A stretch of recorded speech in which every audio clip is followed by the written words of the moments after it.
Afghan defense chiefs resign over deadly Taliban attack.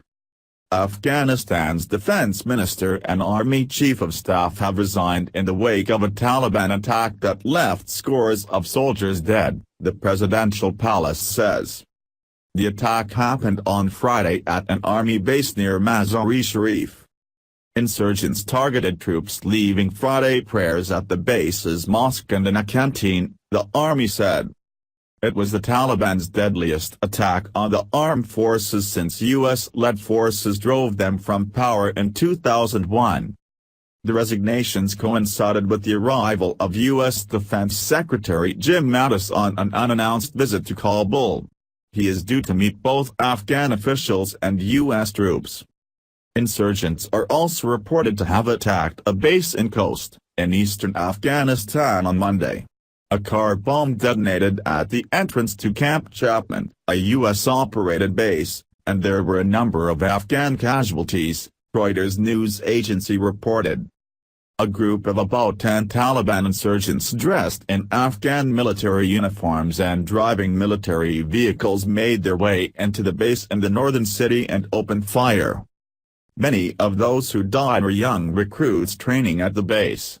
Witnesses described chaotic scenes as the young soldiers struggled to work out who was friend or foe. The attackers were armed with guns, grenades and some were wearing suicide vests, reports said. The defense ministry said the attackers were all killed. It is not clear exactly how many soldiers died. The Afghan Defense Ministry has not released firm casualty figures, only saying more than 100 people were killed or injured. Other officials have told BBC that at least 136 people died, 124 coffins had been sent out to different parts of the country and 12 soldiers had not yet been identified, they said. But some sources say the toll was even higher. One eyewitness told the BBC he counted 165 bodies. The bodies have all been removed but the scale of the carnage still is horrifically apparent. Buildings are pockmarked with bullet holes and there are sprays of blood on the walls and floors. A few workers are cleaning up. They wear face masks against the smell and I noticed that among the rubble they are shoveling our shoes and pieces of fabric. A team of forensics officers from America and Germany cluster around one of the two pickup trucks the Taliban fighters used to enter the base. They are collecting blood and other samples. The floor of the vehicle is littered with spent cartridges, the windscreen is shattered and there is also evidence of the deadly subterfuge the Taliban team used to enter the base.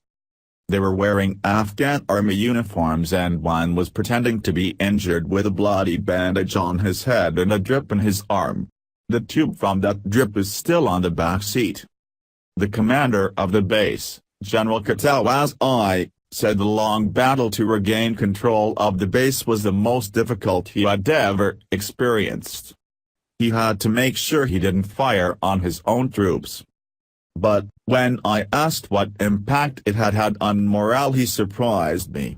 He said the attack had actually raised morale. Now my men are even more determined to fight the Taliban, he said. Why have officials stepped down? The resignations of Defense Minister Abdullah Habibi and Army Chief Qadem Shah Shahim were announced in a one-line statement from the presidential palace. No explanation was given but the attack has caused widespread anger in Afghanistan, with many questioning the government's ability to counter the Taliban insurgency. It comes just weeks after the assault on the military hospital in Kabul, which left dozens of people dead. That attack was blamed on the so-called Islamic State, but many have questioned the official narrative, saying the attackers shouted pro-Taliban slogans. In both recent attacks, people have questioned the inability of the authorities to prevent them, the lack of clarity regarding death tolls and the possibility of insider involvement. The recent fall of Sanan in the south, a strategically important center, has also shaken confidence in the defense establishment. So the security situation is deteriorating. Since the U.S.-led NATO troops ended their mission, the Afghan military has struggled to contain the insurgents. According to a U.S. government estimate in November 2016, the government had uncontested control of only 57% of the country, down from 72% a year earlier. Since then, sanity has fallen in the south. Militants from the so-called Islamic State group have also established a small stronghold in the east and have carried out attacks in Kabul, including targeting Shia communities. Earlier this month the U.S. dropped its largest ever conventional bomb on suspected IS fighters, killing dozens. But Mirwais Yassini, an Afghan MP from the east, said the U.S. focus on IS was misguided, when the Taliban was the biggest threat. You drop your biggest bomb on Daesh, IS, but what about the Taliban who kill dozens of our people every day? Reuters news agency quoted him as saying, "What is the U.S. doing? There are still about 8,400 U.S. troops and 5,000 NATO troops in Afghanistan helping to build local forces." In February the top U.S. commander in the country, General John Nicholson, said several thousand more were needed. "Offensive capability is what will break the stalemate in Afghanistan," he said. But White House policy on the Afghan conflict remains unclear. Donald Trump's administration has not yet appointed an ambassador to Afghanistan or set out its strategy for the region. Recent visits, however, could signal new engagement. Earlier this month, National Security Advisor H.R. McMaster visited Kabul and said that officials would present Mr. Trump with the range of options.